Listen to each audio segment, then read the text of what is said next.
শেখ হাসিনার পতনের পর থেকে ভারতের রাজনৈতিক মহল এবং তাদের সংবাদ মাধ্যমগুলোতে উস্কানিমূলক বক্তব্য বৃদ্ধি পেয়েছে বলে উল্লেখ করেছেন বিএনপির ভারপ্রাপ্ত চেয়ারম্যান তারেক রহমান। আগরতলায় বাংলাদেশি কনস্যুলেটে হামলার নিন্দা জানিয়ে তারেক রহমান বলেন, ভারতে ভুল তথ্যে ভরা ইকো চেম্বার রয়েছে, যার মাধ্যমে দেশটি বাংলাদেশ বিরোধী মনোভাবকে উস্কে দিচ্ছে।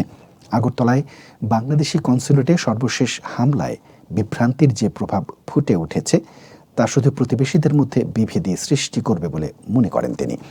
আন্তর্জাতিক স্টেক হোল্ডারদের প্রতি আহ্বান জানিয়ে তারেক রহমান বলেন, তাদের অবশ্যই স্বীকার করতে হবে যে প্রায় 200 মিলিয়ন জনসংখ্যার বাংলাদেশ একক কোনো দেশের স্বার্থে কাজ করে না।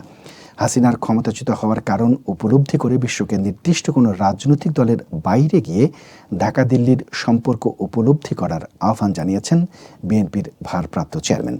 তিনি বলেন, শেখ হাসিনা ক্ষমতাচ্যুত হয়ে ভারতে পালিয়ে যাওয়ার পর বাংলাদেশের জনগণের সঙ্গে সঙ্গতি রেখে বাংলাদেশ ও ভারতের সম্পর্কের গুরুত্ব অনুধাবন করতে হবে।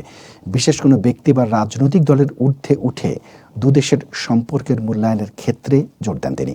তারেক রহমান বলেন, বর্তমানে নানামুখী চ্যালেঞ্জের মুখোমুখি রয়েছে বাংলাদেশ, তবে মনে রাখতে হবে ধর্মীয় সম্প্রীতি এবং আঞ্চলিক সার্বভৌমত্বের দেশে ছিলেন এবং ভবিষ্যতেও থাকবেন। এখানে জাতি, বর্ণ, ধর্ম নির্বিশেষ প্রতিটি নাগরিকের অধিকার ও স্বাধীনতা সুরক্ষিত রয়েছে।